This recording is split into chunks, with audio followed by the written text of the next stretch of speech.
So what if Kevin Durant's foot was one size smaller? Kevin Durant is one of the purest basketball talents the game has ever seen.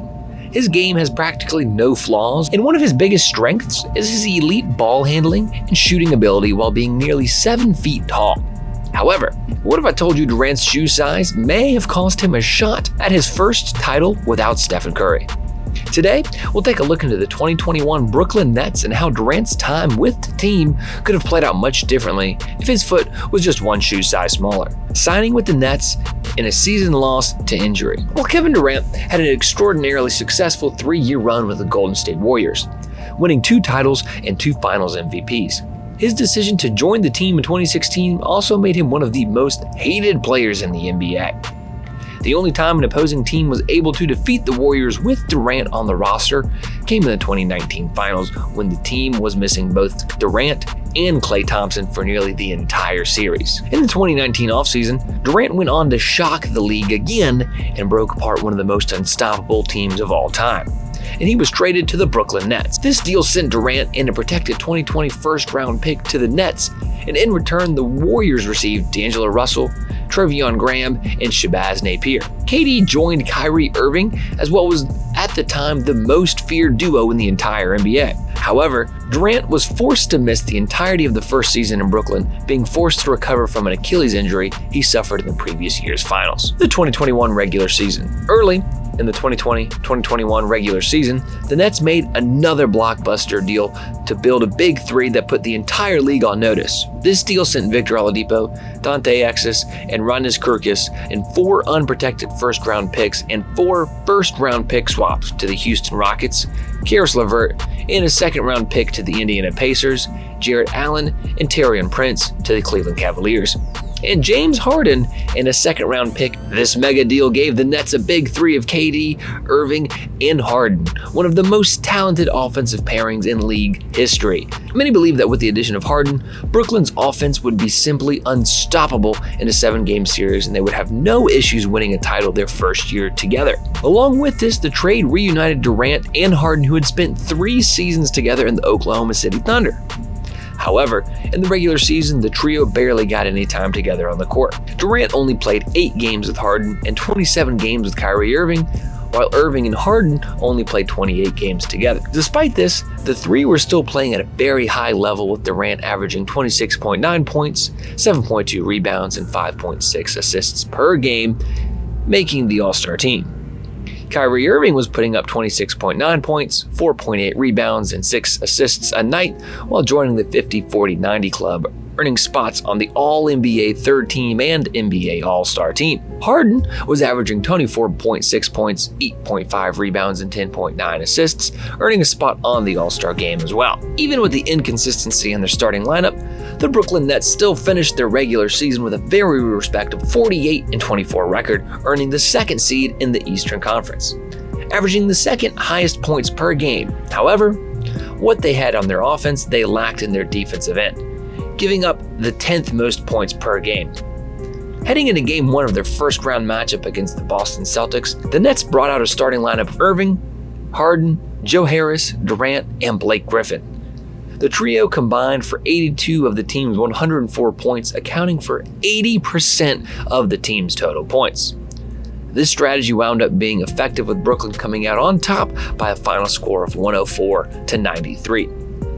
The Celtics did not put much of a fight in this series, and the Nets punched their ticket to the second round in only 5 games. The series against the Bucks. In the second round, Brooklyn found themselves matched up against a very talented Milwaukee Bucks team led by 2-time MVP Giannis Antetokounmpo. It was very clear that even Brooklyn's big three playing at their best, it was going to be an extremely hard-fought series. Just 43 seconds into Game 1, James Harden suffered a hamstring injury that kept him sidelined for the remainder of the game. However, the duo of KD and Kyrie stepped up in a huge way, Irving playing a role of a playmaker extremely well. He finished the contest with 25 points, leading the team with 8 assists, while Durant led the Nets with 29 points. He also posted 10 rebounds. The unsung hero of the matchup was Blake Griffin, who had put a dominant double-double, finishing the contest with 18 points and 14 rebounds.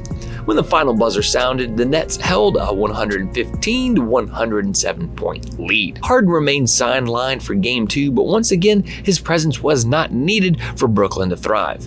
Durant and Irving for their second game in a row could not be stopped on offense. Durant putting moves, crossover on Giannis, and hits! It seemed like every shot they took was going in, no matter how well the Bucks were defending them. Brooklyn took Game 2 in dominant fashion, winning by a final score of 125-86.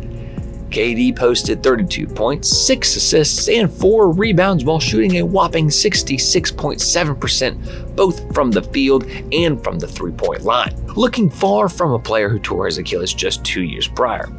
While Kyrie Irving put up an impressive 22 points, 5 rebounds, and 6 assists.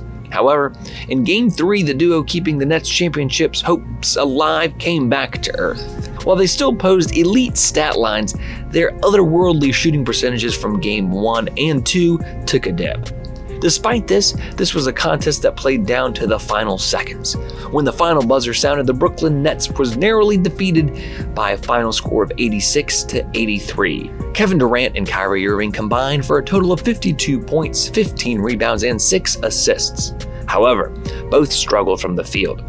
Kyrie Irving finished the contest shooting splits of 40.9% from the field and 25% from 3, while Durant was 39.3% from the field.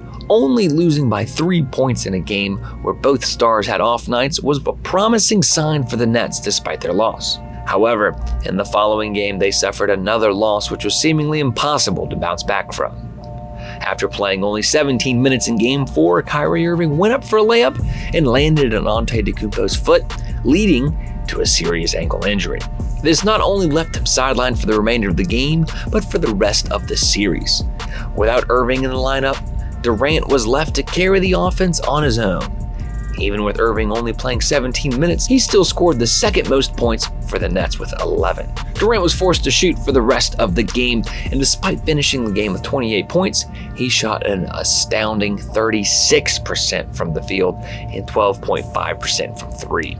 Even with their lack of offensive production, the Bucks were not able to run away from the game, coming back to the top of the final score of 107-96 while tying the series 2-2. While Irving was lost for the series, Durant was not left with no help in Game 5 as James Harden made his return to action. However, the Nets might have been better off letting him take this game off as he finished the contest with 5 points, shooting 1 from 10 for the field.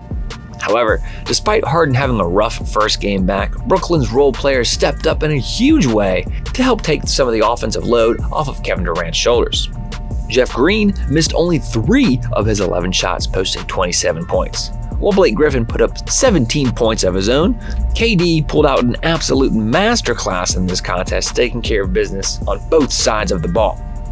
When the final whistle sounded, he had accumulated 49 points, 17 rebounds, 10 assists, 3 steals, and 2 blocks while shooting a 69.6% from the field, 44.4% from 3, and 81.3% from the free throw line.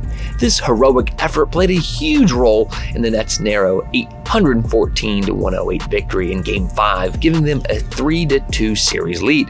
Jeff Green was moved to the starting lineup in Game 6, but it appeared he was much better coming off the bench, shooting just 2 from 9 from the field. While Harden was much more efficient compared to Game 5, he was still only able to manage 16 points.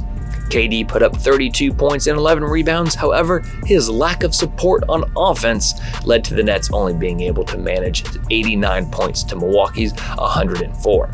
This tied the series 3-3. Game lost by a shoe size. Heading into Game 7, it was unclear that Durant was going to have to put together one of the best games of his career for the Nets to move on to the Eastern Conference Finals. In the first half, he was putting together a performance to remember.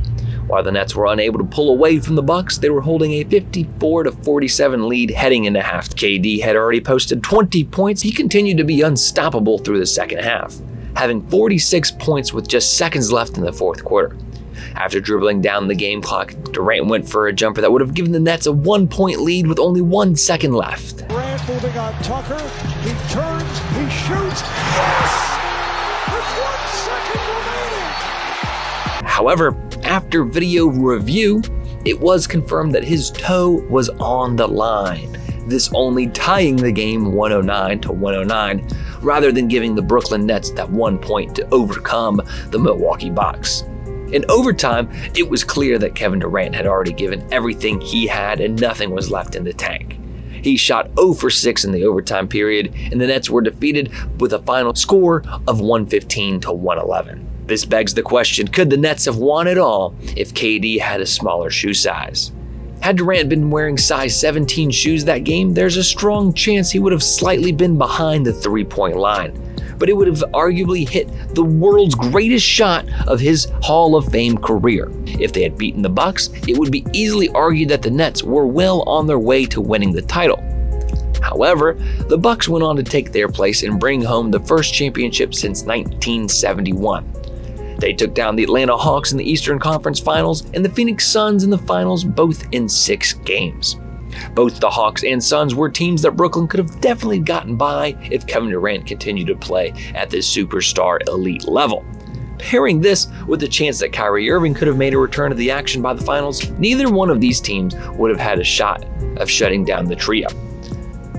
With a ring under their belts, Kevin Durant, Kyrie Irving, and James Harden likely would have not broke up and still could be in Brooklyn to this day.